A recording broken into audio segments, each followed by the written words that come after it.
Ya, assalamualaikum warahmatullahi wabarakatuh. Selamat pagi anak-anakku semuanya. Salam sejahtera untuk kita semua.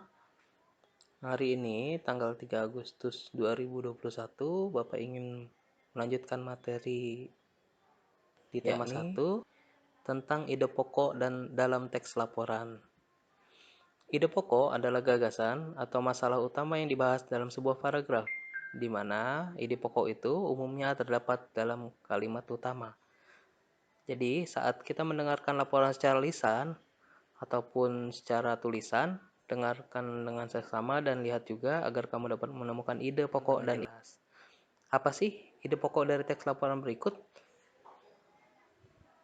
Nah, di sini ada sebuah teks laporan atau berita. Hiu martil oleh masyarakat Indonesia merupakan ikan hiu yang hidupnya berkeliling di perairan laut tropis dan hangat.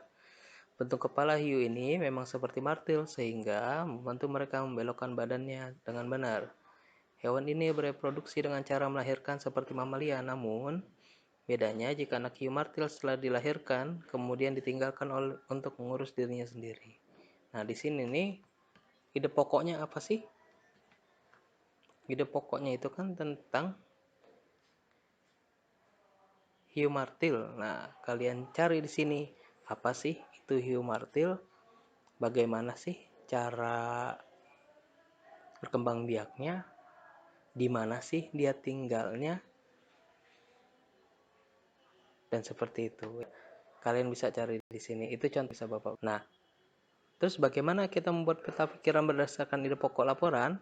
Nah, cara-caranya kita membaca laporan dengan saksama terlebih dahulu, mencatat setiap kata kunci yang terdapat dalam laporan, membuat daftar ide paragraf.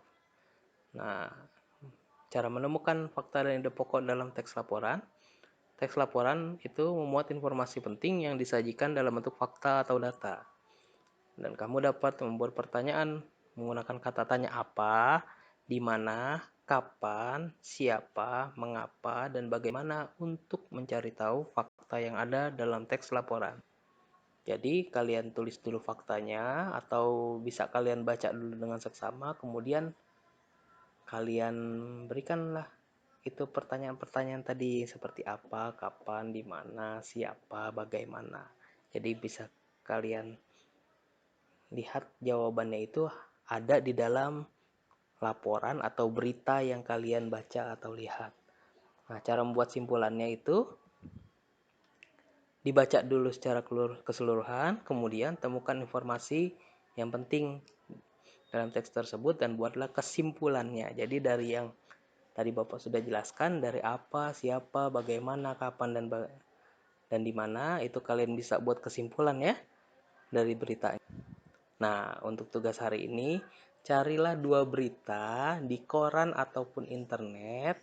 Kalau di koran berarti kalian potong dan ditempel di buku tulisnya. Kalau internet berarti harus dicetak dulu, kemudian ditempel juga. Cari 2 ya, 2 berita, kemudian kalian buat seperti yang tadi Bapak sudah jelaskan, menggunakan apa, pertanyaannya, di mana, kapan, siapa, mengapa, dan bagaimana. Nah, jadi dari berita itu harus ada ya, dari kata tanya yang tadi Bapak sudah jelaskan sebelumnya. Jadi, bagi yang sudah, silakan japri ke WA Bapak. Cukup sekian untuk hari ini tugasnya. Hanya bahasa Indonesia saja kita belajar. Wabillahi taufiq wal hidayah. Assalamualaikum warahmatullahi wabarakatuh. Sampai jumpa.